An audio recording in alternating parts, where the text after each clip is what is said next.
Everybody to today's webinar. We are here together today. To talk about Successful Skills Unwrapped webinar series, and we have Matt Erhard. But before we hear about him, I just wanted to remind you and let you know that the funding is provided by the Government of Canada and the Manitoba government. Today we are going to have Matt Erhard, and he is going to speak to us on his topic. And I don't want to say his title wrong, so I'm just going to put up the screen here. The Art of Finding a Job or Career in Manitoba. Matt Erhard is the principal and managing partner of Summit Search Group. Matt has over 10 years experience in recruitment, leadership, and talent acquisition, and has partnered with global, national, and not-for-profit organizations across a wide range of industries in providing strategic direction on human capital. Matt provides a proven methodology that gives his clients access to leading professionals in Winnipeg and across Canada. The passive candidate market group. As a leader of the Summit Search Group Winnipeg team, Matt's role is to identify, target, and connect with professionals from a variety of industries, sectors, with a focus on recruiting top senior executive candidates.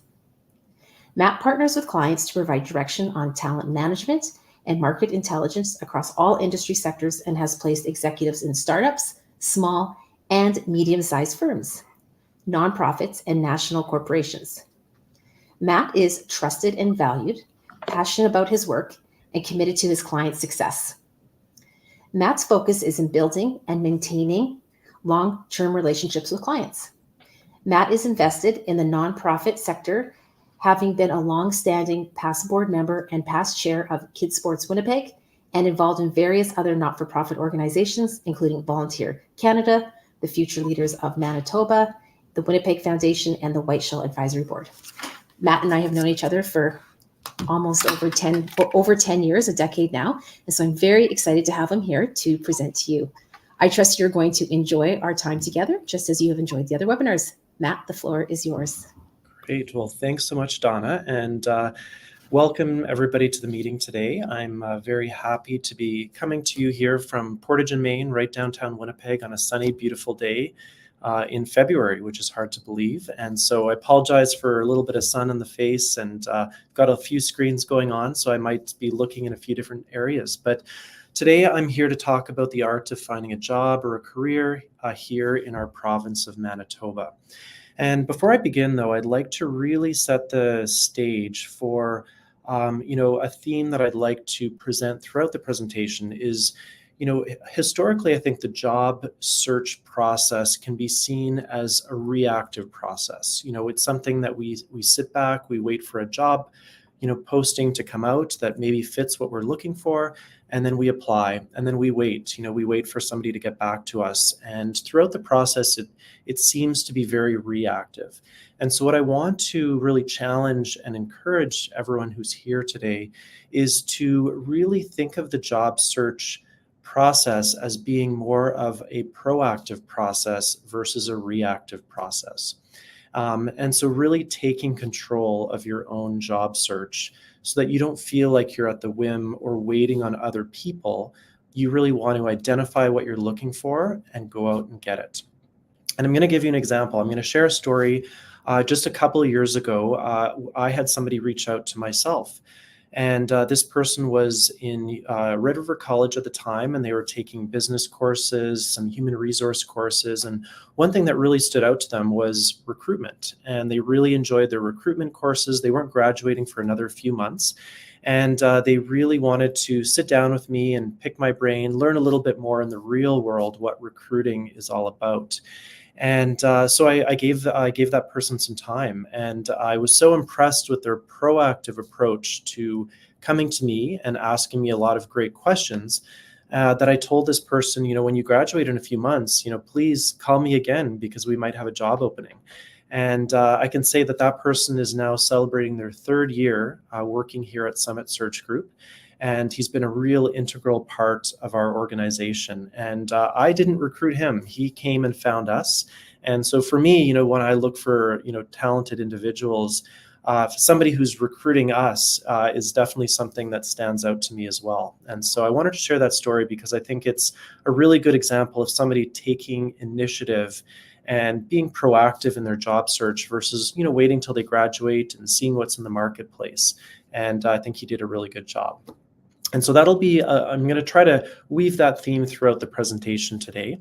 Looking at the agenda here today, a lot of the things we're going to talk about are tools. But what I want to challenge you to do is really look at these tools from a proactive angle, and how can you really leverage these tools instead of just being reactive, submitting a resume, hoping for the best, crossing your fingers. How can you really set up that resume, that cover letter, and the process itself to be a bit more proactive versus reactive? And so we're going to jump into the first topic, which is really just a general overview of the job market here in Manitoba. I thought it was important to start with this because that's, we're here to talk about hiring and applying for jobs. And I think it's good to highlight, in a post-COVID world, what does the job market look like? And I can tell you right now, it's changed a lot. And I've been in recruitment for over 11 years now. And definitely during COVID and right after COVID, the job market really flipped. And I feel like we're now at a position where things are a lot more stable. And it's almost as if we're back to normal, to where we used to be before COVID.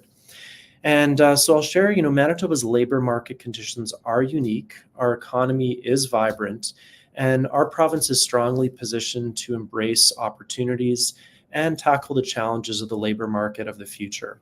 Because we have a diverse economy, we've been consistently steady in terms of jobs, vacancies, and opportunities. Unlike a lot of other provinces that rely on very specific industries, Manitoba has really been able to enjoy that consistency because of our diverse economy. A few key interesting points. Interesting to note that over half, more specifically 56% of job openings over the next 5 years will require some formal post-secondary training. This could be a university degree or further training from colleges such as Red River Community College. With baby boomers retiring, there'll be more and more job opportunities, with 68% of job openings occurring because of retiring workers, and the other 32% of job openings due to economic growth.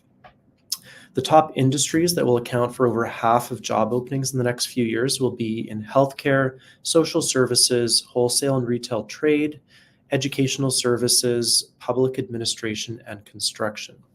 And then if you look at an industry shortage perspective, meaning the industries where we expect there will be a need for more workers, are in art, culture, recreation, and sports, leadership or management roles, business, finance, and education, and then law, community, and government services.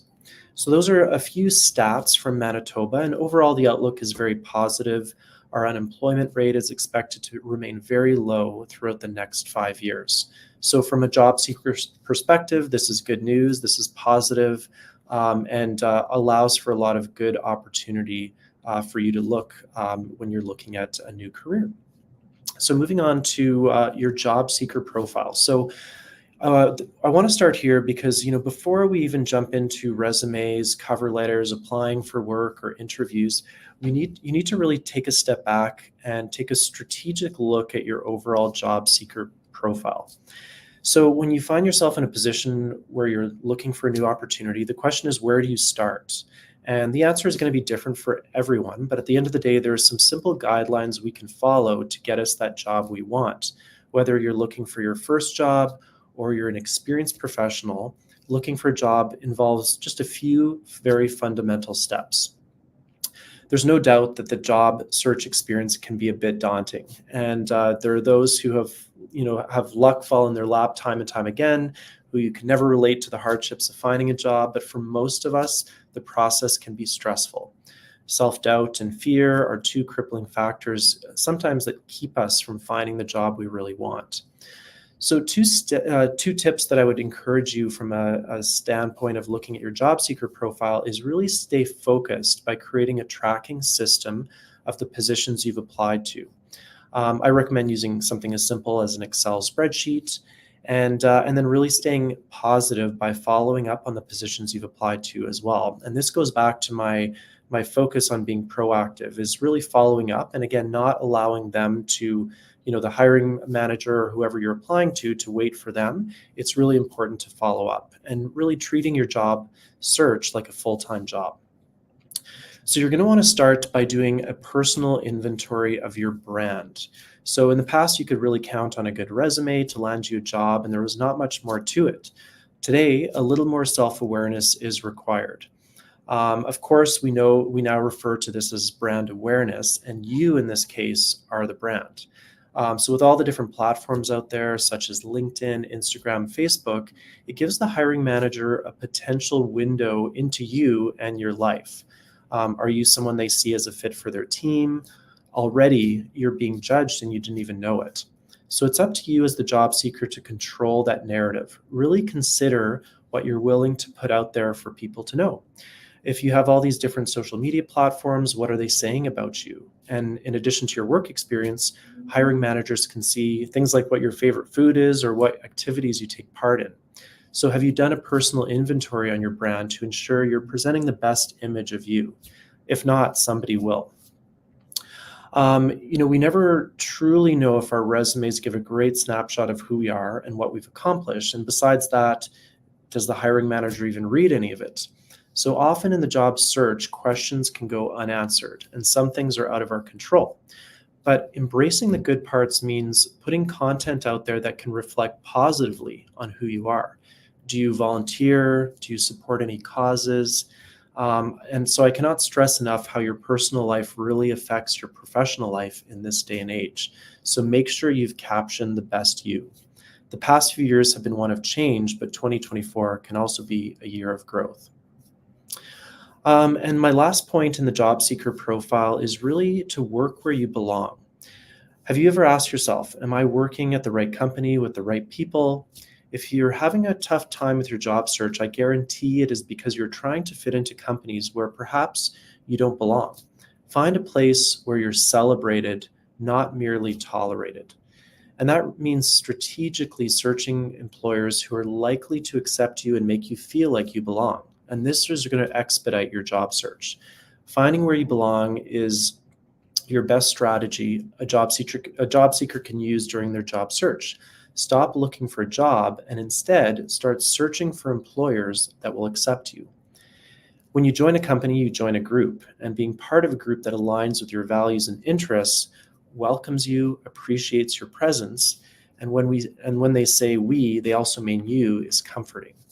So work takes up a significant chunk of your time, yet few people give enough weight to the importance of working in an environment that supports their individualism, gender, values, and beliefs, a place where they can be themselves. Being a fit is at the core of every hiring decision. When you're invited for an interview, it is because you possess the qualifications for the job. Interviews are conducted to gauge whether you're the right fit. Since being a fit is a two-way street, use the interview to assess if the company, your potential boss, and colleagues are a fit for you. Only you know yourself and what works for you. On an ending note of this topic, not being a fit early in your employment or down the road is really the number one reason employees don't last in an organization. So do not underestimate the correlation between being a fit and your employment longevity. We're now going to jump and talk about resumes. And I'm sure everybody here has done a lot of research on resumes, and there's a lot of content out there. There's even topics saying that resumes are dead in 2024. But as old school as it may seem, employers and recruiters will still ask for your resume. And remember, after they've checked out your resume, they'll also be visiting your LinkedIn profile to check your digital footprint as well. And I definitely have had clients where I've presented a resume to them, and they've checked people out on Facebook, on Instagram, and they've actually declined to meet with a candidate because of something they saw that really didn't resonate with their organization. So again, going back to the social media piece, it's very important that you really control the narrative and what you're willing to put out there. So it's no secret that job postings receive a lot of resumes. Therefore, your resume needs to stand out. It needs to clearly show the value you created in your past roles and achieve a resume's one goal to make the reader say, I've got to meet this person. So your resume is really aiming for one of three reactions: no, yes, or wow. And we're aiming for the wow factor. And to get there, let's stick to some 4 basic rules. The first one is to really respect your reader. So be a good date for the reader, engaging and interesting. Create continuity, show off your career journey, and let them see progression. Show quantified results, numbers talk, tell them what you achieved. And keywords matter. Assume your resume will be screened by an applicant tracking system. And for those of you who don't know, an applicant tracking system is used by a lot of companies today, large companies, small companies, nonprofits, to track resumes that come in. And a lot of these applicant tracking systems will actually pull out keywords from a resume. And so you want to make sure to submit your resume in the format they ask, or in PDF, or typically PDF or Word format. So, having gone through a ton of resumes myself, I'm always looking for answers to the following questions. Can I relate with this person's career story? How did they bring value to their past jobs? And where is this candidate's career direction? So what's important is not putting in bland statements as I am a team player without quantifying it. There's a lot of resume templates out there that will give you some great framework, but a lot of times, I see a lot of candidates take these templates and not customize them to quantifiable things that they've accomplished. These statements are merely opinions, and employers don't hire opinions. Businesses love numbers, and your resume should be all about them. Money, people, time, rankings, make it all count. Think of the things you achieved, how many employees you've managed, what you've accomplished, and savings you've achieved for your last employer, and include all of that in each of your positions. So your resume should really have 6 sections. Your name, your full name, a header, which would include your title, a skill, and some of your experience. As an example, call center manager with 20 years experience managing sales call centers. Your contact information, where to find you, your LinkedIn profile, and your professional experience, preferably in reverse chronological order, and throw in those quantified achievements as well. And obviously education, certifications, you want to really list those relevant academic accomplishments. Important to keep it short and sweet, 2 pages max, make it easy to read. And before hitting send, triple check for typos. I can't tell you enough times as well that I've seen a lot of resumes with typos. What I really like to see in a resume for under each position that you've had is really having, your job title, the company you worked for, a brief, short paragraph outlining what you were responsible for, and then breaking out 3 or 4 bullet points, highlighting some of the accomplishments that you've had that are very specific to what you've done, including numbers, savings, and anything else quantifiable that you can include in there as well. One last tip is to make sure your resume and LinkedIn tell the same story. Mismatched profiles can be a red flag, and LinkedIn is really your chance to expand upon your story. So in a nutshell, in this world of pixels and screen, the classic resume is still important. Stick to these tips and you'll have employers going wow instead of no. Moving on to cover letters. Another question I get asked a lot too is are cover letters important? And I think that for the most part, cover letters are important, and they're important when you really want to showcase something a little bit more specific to a hiring manager for a specific role. An impactful cover letter can be the difference between your resume being seen or overlooked. And so knowing how to write a cover letter can really help you land the job you've been dreaming of. So a cover letter, what is it? It's an integral part of the job application process. A cover letter is typically 1 to 2 pages, about 3 or 4 paragraphs that accompanies your resume, and it expresses your interest in the company and the role, and it gives you the opportunity to make a good first impression. It really can help showcase some of the unique strengths and skills that you have. It can address things like if you've had an employment gap, if you're switching industries, your resume may not reflect the industry that you're applying to, but a cover letter is your chance to use that opportunity to address the reason why you're looking to make a strategic change in your career. So how do you structure your cover letter?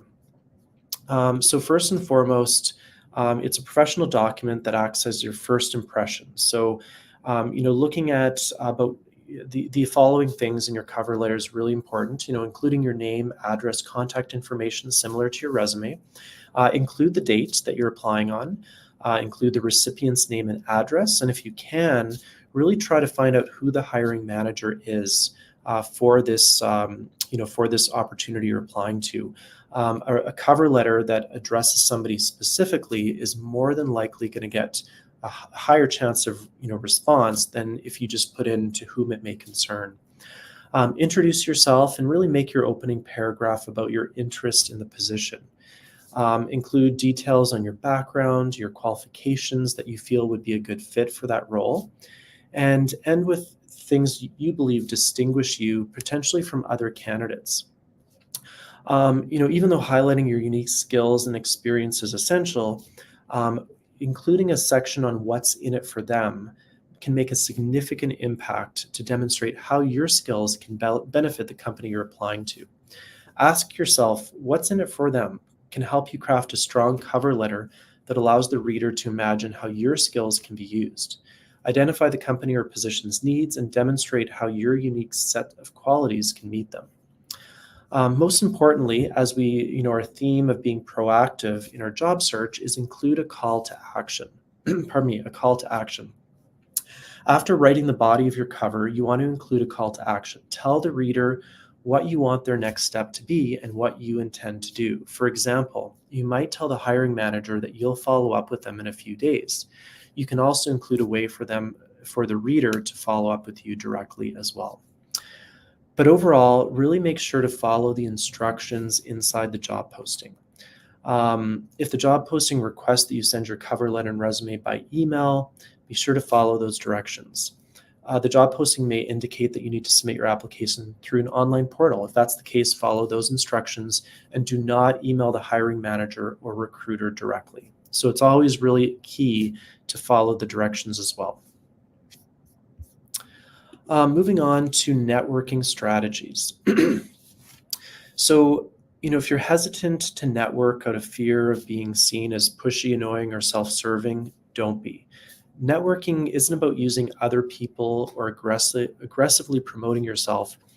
It's about building relationships and connecting with others. People you know, people you don't really know, and new people you've never met before. And while it might sound intimidating, it can be rewarding and fun, even if you're shy. So networking is nothing more than getting to know people, and it can really help your job search as well. Whether you realize it or not, you're already networking every day and everywhere where you go. You're networking when you strike up a conversation with the person next to you in line, meet a friend for a catch-up, a former coworker, or stop to chat with your neighbor. Everyone you meet can potentially help you move your job search forward. Tapping the hidden job market through networking may take more planning and nerve than searching online, but it can actually be much more effective. Being open to connecting and helping others in good times and bad can help you find the right job, make valuable connections in your chosen field, and stay focused and motivated during your job search. Networking is really one of the best ways to find a job. People conduct business primarily with people they know and like. Resumes and cover letters alone are often too impersonal to convince employers to hire you. Job listings tend to draw piles of applicants, which puts you in intense competition, but networking makes you a recommended member of a much smaller pool.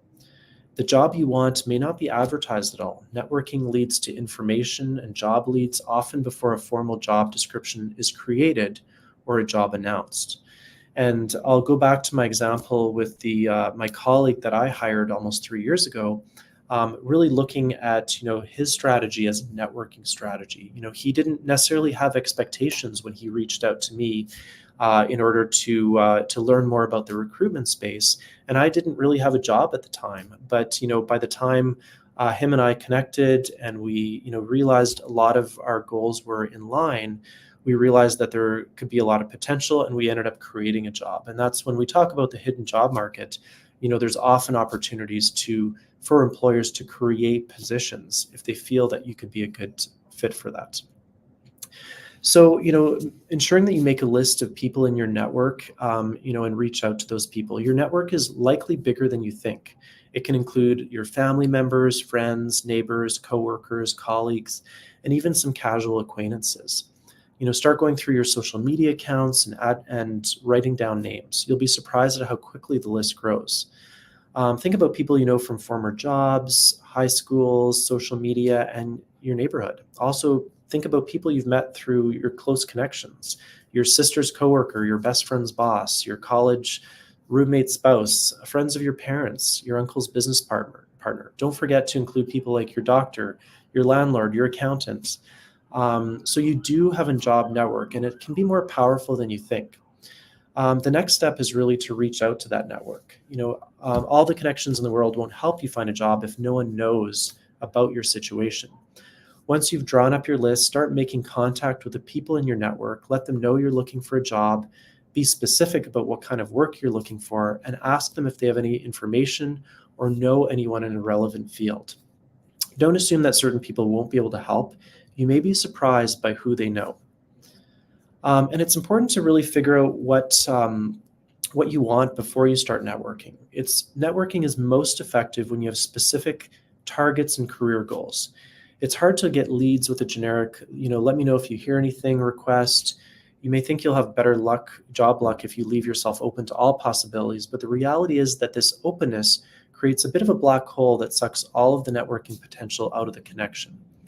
A generic networking request for a job can be worse than no request at all, because you can lose that networking contact and opportunity. Ask for specific information, leads, or an interview is much more focused and easier for the networking source. If you're having trouble focusing on your job search, you can turn to close friends and family members for help, but avoid contacting more distant people in your network until you've set clear goals. A great area to start in terms of networking is starting with your references. Contact each one of your references or network about your possibilities and affirm their agreement to be your reference. Let them know why you're looking for work. Thank them for your help, regardless of the outcome.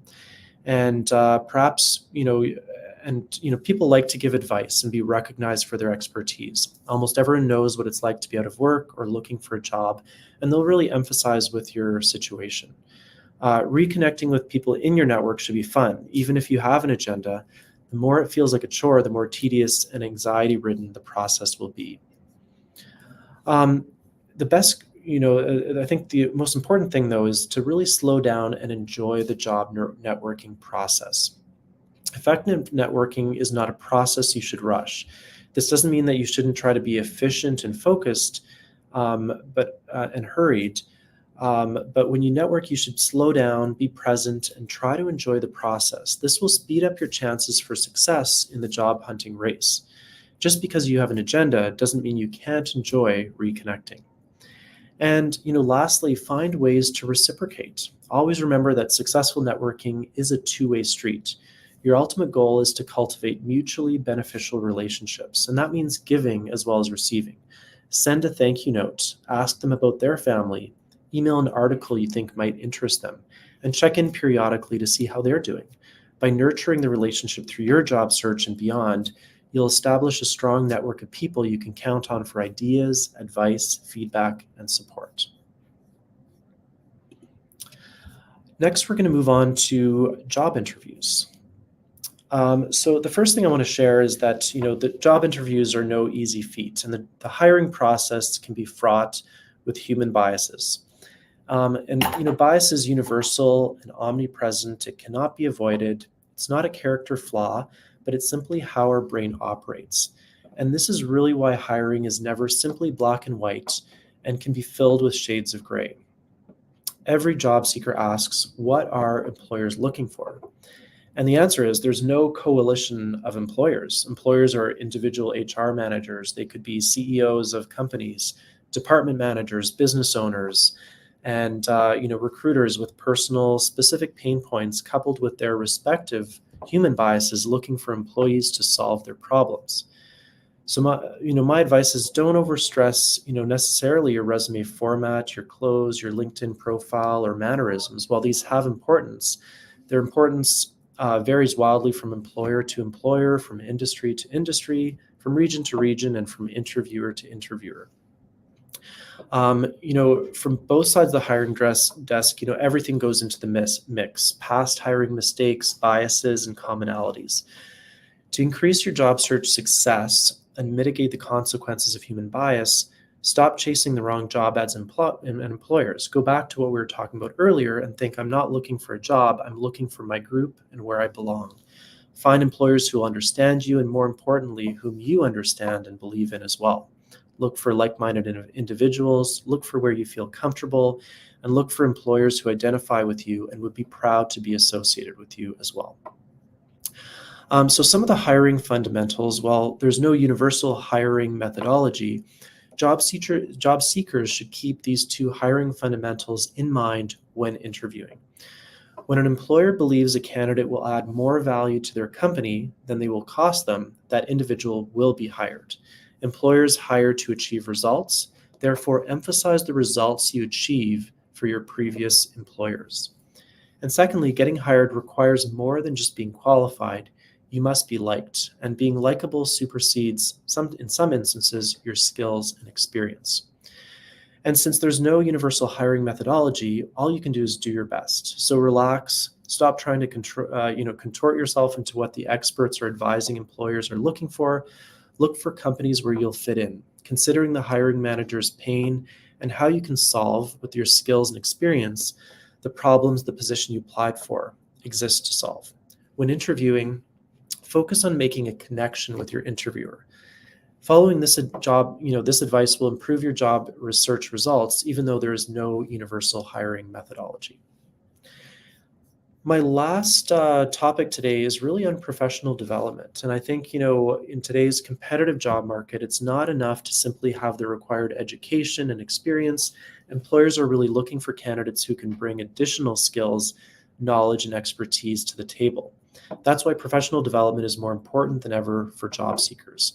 And so what is professional development? Professional development refers to the process of improving your skills, knowledge, and abilities related to your profession. This can include attending workshops, training programs, seminars, conferences, as well as pursuing additional education and certification.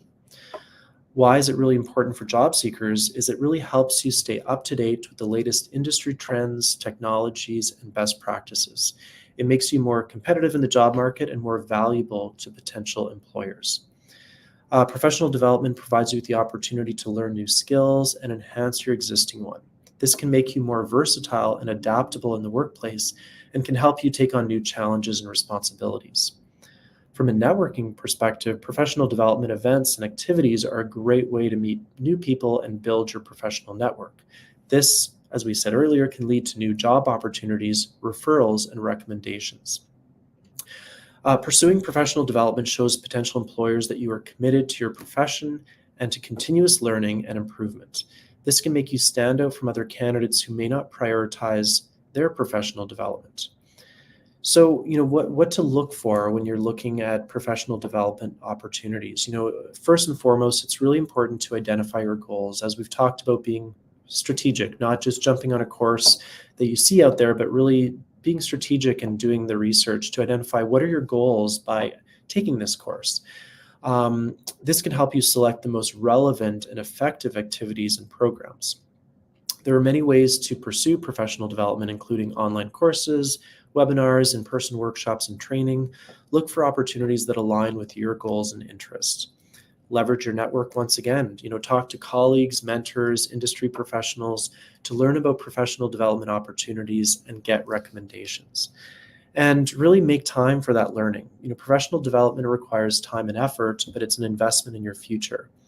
And I would say, in conclusion, from a professional development standpoint, I think there's a lot of topics out in the marketplace, related to artificial intelligence, to ChatGPT. And I think by gaining some knowledge within these kind of newer tools that a lot of employers maybe have not, fully learned themselves, can really give you a leg up, to showcase how you can utilize AI and things like ChatGPT to help leverage their business and help improve their operations and streamline processes. So I think it's really important, if you don't necessarily have a specific profession in mind in terms of professional development, that you look for some general courses. And LinkedIn has some phenomenal courses online as well. And I think, looking at some of those more technology focused courses can really help as well.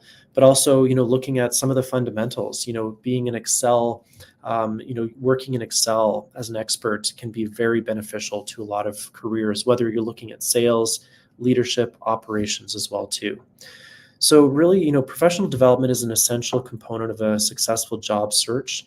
Whether you're just starting out in your career or looking to take the next step, professional development can help you achieve your goals and stand out to potential employers.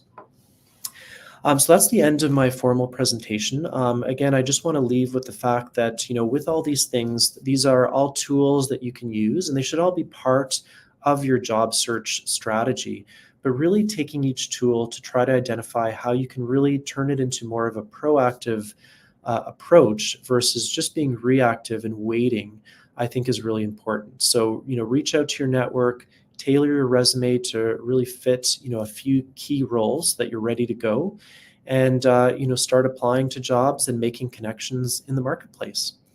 And so that's the end of my formal presentation, and happy to answer any questions.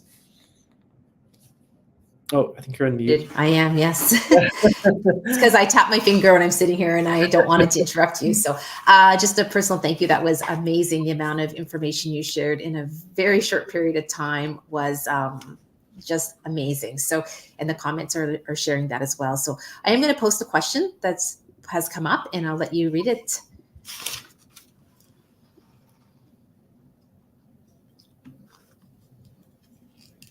Great. Do you want me to read it out loud, Shauna? No. No, okay. No, so we're assuming that everyone's reading it. Sounds good. Yes.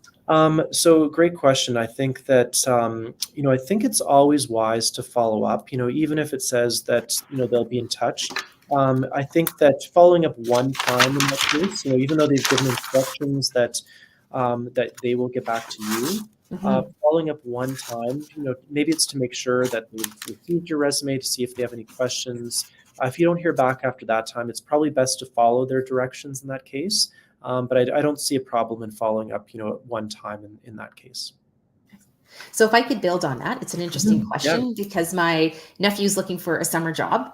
And I had asked someone else if they did the same field of study, and they said he could use his name. And he said, "Oh, that's great, Don. I've applied to 2 out of those 3. And I said to him, well, I'm sure you could send in a note, but how would you go about sending in a follow-up saying, by the way, this was speaking and this person also recommended? Like, how do you go about that second email to add the contact's name? Yeah, so I think that if you can, I think it's really good if you can find another contact at that organization, maybe somehow that, through a referral of some sort that perhaps can get you in at a different angle and vouch for you a little bit more. That being said, and maybe you don't know anyone at the organization, but you could contact some of the employees who work there and say, hey, look, I'm thinking of applying to this job, or I did apply to this job. And I'm just curious to, if you could spend 10 minutes with me so I can learn a little bit more about your company. And, by doing that, it gives you another sort of entry point into that organization and a potential to, to name drop or have them, perhaps talk to the hiring manager as well too. And is it okay to put a name if someone suggested that I applied at a job somewhere? Is it okay for me to put that information actually in the cover letter? Say, yeah, absolutely. I think that can help. Yeah, for sure. I would, as long as that person's okay with it as well too. Yes, I would definitely include that information.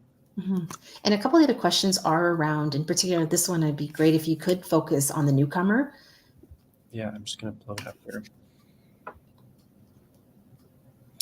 Yeah, great question in regards to newcomers to Manitoba. And I think that can be such a challenge when you don't have any necessarily experience, in Canada, in Manitoba, to really get your first opportunity. And I think, when we go through kind of the list of different topics that I went through, networking is probably going to be one of the number one things. And networking may seem daunting, especially being a newcomer. I can't imagine being a newcomer to a new city or a new country even, and being asked to network. And so I totally understand that that can be a daunting task, but, looking for perhaps you have a field of expertise that you've worked in before, looking for activities related to that field. Maybe there's a trade show or a workshop that you can attend and at least start meeting a few people.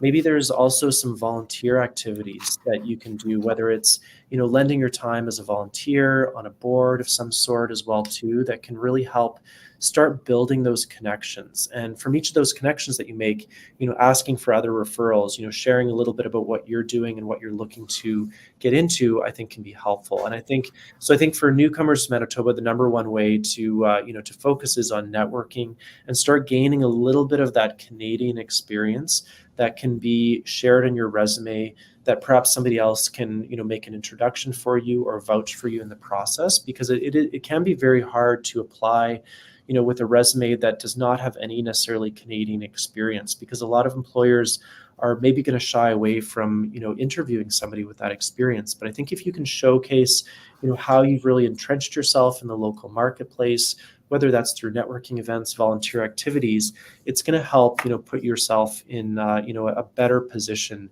to start applying to jobs and asking for referrals. Thank you.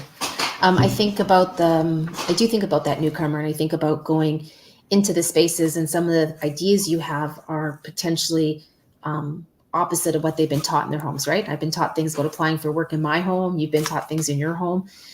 So you talked about fear, that concept of fear. So is there a couple of things that come to mind when people are starting to look for work in Canada? Maybe you've already said them, but is there a few strategies of overcoming sort of the Canadian, I don't like referring to it that way, but the Canadian way of applying for a job? Yeah, I think I think first and foremost, it's sort of that unknown. You're working kind of that unknown. If you're unemployed right now, I have a friend right now who just got, lost their job. And a week ago, they were unsure what they were going to do. They didn't really have any direction. And within a short period of time of letting their network know, starting to apply for jobs, they have about three interviews coming up that has given them a sense of hope in the process. And so I think, in the early stages, it's sort of that feeling of unknown of where is this going to go? How am I going to get to where I want to be? And I think, as we talked about, being proactive in that search, really, treating your job search as a full-time job. So when you look at all these things, you're not networking maybe once a week. You're going to try to network every day as best you can, whether it's virtually on LinkedIn or things like that, but really trying to start, cultivating that and, setting your time aside, setting aside 9 to 5, every day to really focus on those efforts, track some of what you're doing, so that if you reach out to somebody, let's say you reach out to somebody on LinkedIn for kind of an informational interview, track when you reached out to them so that you can follow up with them, because, people are inundated with requests on a daily basis. And so I think that by showing that you follow up, really shows your interest and commitment to that as well too. So I think it's really putting a plan together and being strategic with it, following through, and, tracking those results as well. And it does sound like the individual needs to consider the fact that what I'm doing is is uncomfortable for me. Do you know what I mean? Like maybe this proactiveness or asking somebody if they could be my reference might be a little bit uncomfortable, but that zone does need to be stretched a bit. That's right. Yeah. And I think it's all about, it makes you very vulnerable in that. Yes. That situation. And so it's totally understandable that there can be a lot of fear and there can be a lot of hesitation. And, while it sounds great for me to say, get out there and network, how do you sort of make that first call? And, so I think it's, if you set some goals, set some targets in order to do that, the first call is going to be the hardest call you make, or the first reach out is going to be the hardest one you make. And then it starts to, I won't say necessarily it gets easy, but it may get easier. And so I think it's about starting today, try not to put it off as best you can, and really, trying your best and putting yourself out there and having to be a bit vulnerable in this time in your career. And I know you are totally the expert in this arena, but is it okay if I share one little tidbit? Sure. Sometimes if I'm going to an organization I've never been to before, I ask the person on the phone saying, I've never been there. Would it be possible just to sit me with someone that's like, could you sit me with the right table or sit me Yeah. at the table you think that might be best for me?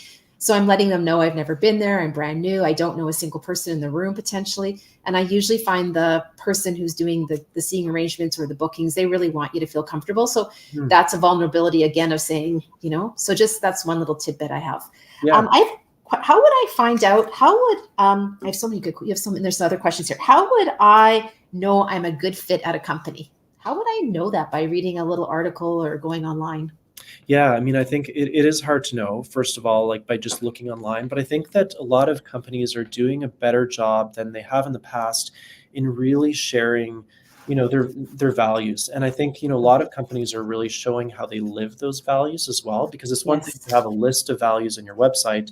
But does the company really adhere to those? Do they really live and breathe those values? And I think by, first and foremost, by looking at a company's website is going to be helpful, but then going into social media and really seeing what types of pictures and information are they sharing on a regular basis, and are they sharing a lot of team working activities and things like that? Does it look like a place I'd want to work? So that at the starting point, that's that's the only way we can do it. But then by having informational interviews, reaching out to some staff members, hearing firsthand, what their experience has been, if people are receptive to talking to you, using sites like Glassdoor. Glassdoor can be a decent site that really shares more employee reviews of organizations and shares, what they've liked about working there, what they don't like. And so for newcomers as well, too, it might be a site that's not super familiar to them as well. So Glassdoor can really be helpful from that standpoint. And so you're never really going to know unless you work there, but at least you can start to build a little bit of some credible information and seeing what companies are doing out in the community. Very nice. Thank you very much. So when individuals are looking to switch careers, what are some of the tips you have for them? So they're in one career and they want to move to another. Anything specific? The main thing I would say with switching careers is to really ensure that you have a good idea of where you want to go with that career switch. I've talked to a lot of candidates who they want to get out of a career they're in, but they're open, and it's been part of that presentation that I talked to as well. They're very open to opportunities, and I've met a lot of candidates who have great skills. I could definitely see them doing a specific job, but it's almost like they're too open.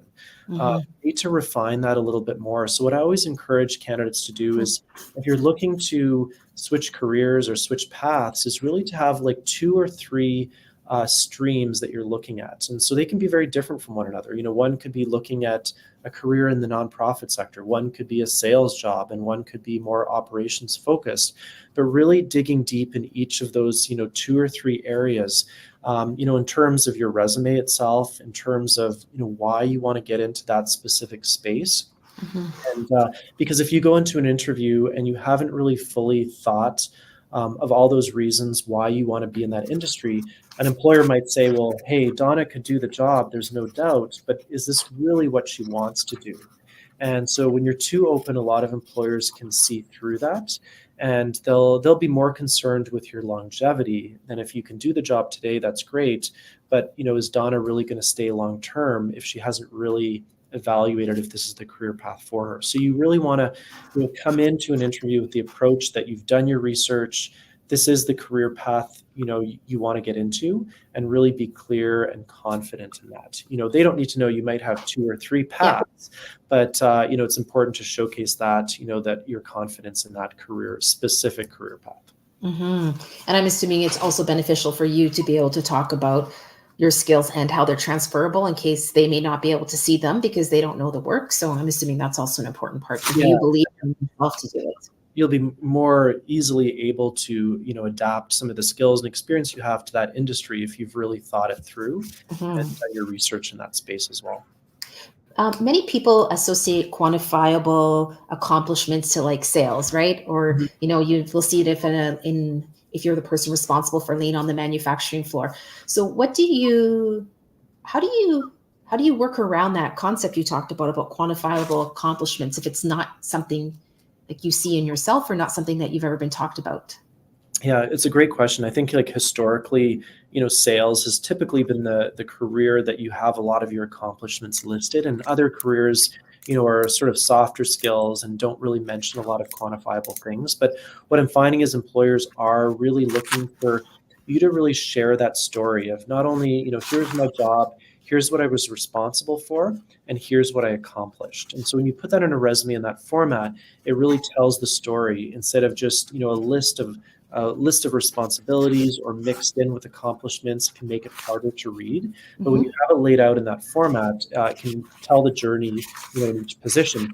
And so if you look at, let's say you're in marketing, marketing is sometimes hard to quantify, and but you can look at perhaps you've been in digital marketing, and you can look at some social media content that you were able to generate higher engagement with. And so while you're in your career today, it's really important to think of the things that you're doing that could potentially be quantified, that maybe you don't think about on a regular basis. And so they don't always have to be numbers, but it could best is if you can get some type of numbers of growth or savings of some sort. But any other accomplishment, it could be implementing a new filing system or implementing a new software system into the organization. It's hard to quantify that from a numbers perspective, but it really showcases I was responsible. I was the lead to implement the CRM system to our entire organization. And so things like that can still be quantifiable, and you just want to make sure that they're specific to you. They're not just generic accomplishments, that they really speak to what you did, and that you can really back them up in an interview as well. Yes, it's that internal self-confidence and self-regard, right? That you're talking about coming through. I know there's one more question there, but I'm gonna show this one here, and then we still have a couple of others. So this is Mohammed's last question. He's got a few he's posted. So great, yeah, no, great question. I think that I'm to be honest, I'm not too familiar with any formal mentorship programs, but I think overall, as a professional, I think it's important to identify somebody that could potentially be a mentor to you, and whether that's something that formalizes in terms of asking them to be a mentor to you, that's great. But maybe it could be somebody that they're a mentor to you, they just don't know it. You don't necessarily want to ask them that question, and that's fine. But you can look to them for advice, guidance, see what they've done, and really rely on them to for some advice on things. And I feel like I've been a mentor in certain stages of people's career, helping review job offers and things like that in moments of time. And so there could also be people in your network that could be sort of a mentor at that given time, that you need them for, and then maybe you move on from that as well.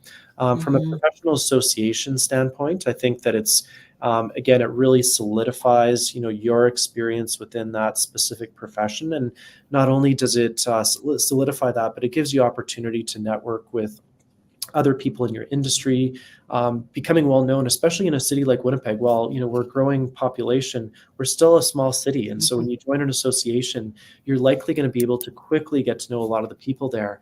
And if you make a good impression, it could lead to future opportunities as well too.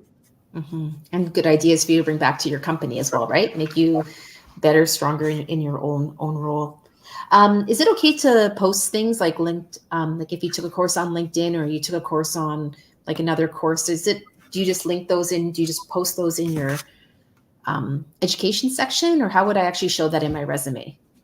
Yeah, I think that you want to break out some of your more professional qualification or professional Courses. education. So things like any university degrees or diplomas that you have, as highlight those as your professional education, and then any other training or certificates, if they're relevant to the position, I think would be beneficial to list sort of below that. And so pulling that out a little bit separately, I think is helpful, whether it's on LinkedIn or on your resume too. Thank you. This is a question I have. It's not posted here, just one that came to mind. What if English is not my first language? Am I able to ask for a translator to come to an interview with me? Good question. To be honest, I don't know the answer to that specifically, but I think it's a good question, and I think that you want to be upfront, early on about your comfort level with, the language required for the role. Mhm. I do, it's interesting because you do see a lot that, fluent in English is something that's a requirement for a job. But, I do try to challenge some employers, on that piece, especially when it's not necessarily a customer facing position. Mhm. It's something that can be done sort of sort of in the in the background and things like that. So, Mhm. but it's going to be a challenge. I think that without sort of the language piece, it can sometimes be a challenge. But again, looking for opportunities where the role might not be, the language skills might not be as necessary. From a translator's perspective, I haven't seen that before. I don't know sort of much about that. I've definitely worked with translators or with interpreters for people who may be, hard of hearing or things like that too. But from a language perspective, I'm not really sure. Interesting. Yeah, I've been in some workplaces where there's a lot of hiring, and I just wonder sometimes, because you're so nervous on your first interview, right? And it may be that you're comfortable and you can converse and you're very good at conversing. It's that fear, that anxiety, that anxiousness, and if we can find a way to work through that, right? Mm-hmm. Just to make everybody more successful and get over that first little hurdle, that first door, opening that first door, so they have a long career success. Well, that's the thing. Like interviews are not really a natural thing. They're not. Putting No. people through that process is not. What we do on a daily basis, and so it Yeah. is. It is. Sort of interesting that is our first kind of gauge of someone is putting them into the hot seat and taking them through your background. When in reality, that's not how we work on a daily basis. So. Yes, and not asking questions to trick them. I'll never forget when I was asked if I knew what their stock price was. I was like, no, I don't know what your stock price is, but I know some things. I know some other things. I'm like, but I don't know what your stock price is today. Yeah. I'm like, Right. I'm not sure why I need to know that in this interview, right? Yeah. Exactly. When you start to think about just the idea of actually getting dressed to go to an interview, is there anything or any images or stuff like that you'd like to recommend? I know it's about making yourself likable. And that's usually about just being your authentic self, right? Like being relaxed. But is there any tips or tricks for dress attire these days, or? Yeah, I think that I think like doing some research ahead of time, like looking as much as you can on social media accounts to see how that company typically does dress, I think is important. And then sort of if you see they're kind of a jeans and a t-shirt place, maybe taking it as up a notch and wearing dress pants and a shirt kind of thing. I find that extremely formal is not as common anymore for men wearing ties. I don't think it's as critical as perhaps it used to be. But still dress pants, shirt, maybe a jacket kind of thing is sort of the typical attire that I would suggest. Yeah. Awesome. I just want to thank you very much personally, for myself to spending this hour with you, and us from Workplace Education Manitoba would like to thank you so much, and along with other comments that are coming in the chat box. Just going to take a moment to let people know about the next webinar. So I'm just going to keep you on stage for a second here. So our next webinar is, I can't see it because it's covered up by my thing. So here's our listing for our next webinar. You'll be able to find it there. I think it's March 5th. Is that what it says, Matt? March 5th? I don't see March 5th. Sorry. Oh, no, it's okay. I will let you know. We will be hosting and sending it out again, so that's my mistake. I just want to thank everybody for being here. I do believe it is March 5th is our next one, and we're very happy to have you. If you have any questions or comments, you can always reach out to Matt on his LinkedIn page, Matt Erhard. He will be able to reach out and continue the conversation with him there. So thank you very much. Now will this be posted? We did not, we can share we did not post this. This is not recorded, just so people know it's not recorded. But if there's anything you want, you can reach out to Matt and ourselves, and we will be very happy to help you out. Have a great day, everybody. Thanks a bunch, Matt. Thanks, Donna. Take Ciao. care. Bye-bye.